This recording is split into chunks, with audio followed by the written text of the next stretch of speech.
Hi, SAC scientists. It's episode 3. I hope you were able to watch episode 2, and that was the water to juice or juice to water. Of course, those in quotation marks, because an actual chemical change happened.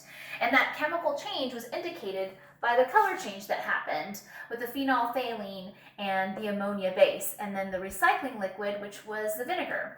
We're going to actually reuse those clear liquids again today. Today's episode is also a demonstration, so don't worry about replicating it. It's not necessarily an experiment because we're not testing a variable this time, but I wanted you to have something fun to watch, and at the end of this episode, I'll let you know what you can prep for episode 4. All right, so over here, I have this pH testing kit, and here is the testing liquid. Now, pH is an indicator for if a liquid is an acid or if it's a base. And so I have my pH label right here, or my indicator, kind of like my little cheat sheet. I already got started, but I'll show it to you while we're here. This one has this purple color. If I look at my pH level, it looks like this color here, which would indicate that it's a base, which is true because I put ammonia, and remember, ammonia is a base. Then you have this orange color right here.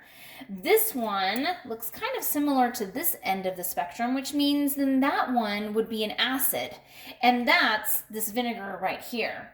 So you see these two liquids, these clear liquids from last week, popping up again, but in a different format. Now, some of you may have pools at home, or you have experienced this before, and testing pH levels in pools just to make sure that the pool is safe to swim in. So let's test it here. I have this clear liquid, ammonia, this clear liquid, vinegar, and let's double check to make sure that this clear liquid is a base or has base in it. And sure enough, there's a reaction. It turned into that purple color, which indicates that it's a base. Then I'll test it over here. No food coloring required. It turned into that orange color, which means it's acidic or has an acid to it.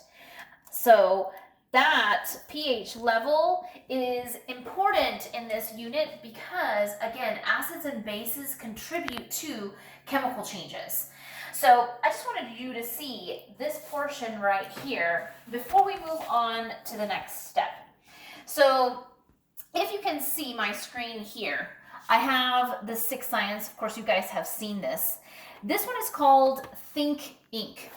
I actually tested it here and created ink. I'm not sure if you can see that color, but there's a nice deep blue ink type of color that ended up happening through my chemical reaction. Then I used some beakers. Again, as a scientist, we're testing and testing again. And here, again, if you can see through that, you can see this blue ink colored, it's like a deep color. And here's just water. You can see the difference between the two. So let's give it a try and see if this chemical reaction actually works to show that there's a different color that's made, that there's been a color change. So in my flasks, you'll see these Erlenmeyer flasks again. Right here, I have what looks like water, but within it is actually a starch.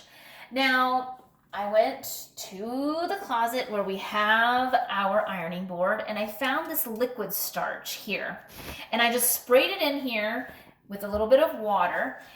If for some reason you're able to experience this with your parents' supervision at home, then you can even use cornstarch or potato starch or any kind of starch.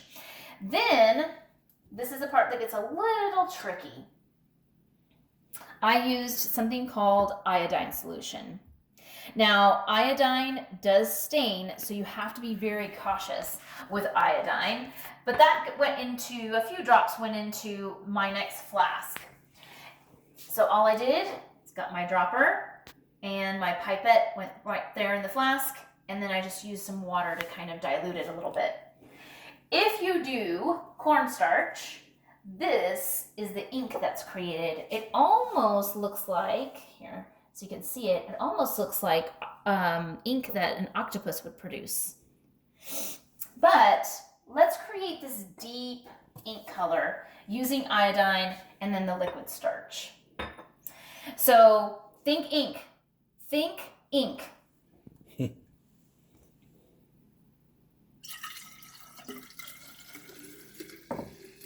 And voila, ink is made. And it has that deep blue color. Now it's very concentrated, so it almost looks black. You also see that in the video, it looks like black. Now as I pour it, you might be able to see that blue color. And this is a reaction that happens when iodine and starch is mixed.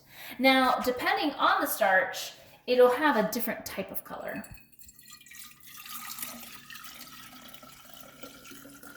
And there you have it. A chemical reaction was made because a color change actually happened. Thank you guys for joining in, and I will see you next time.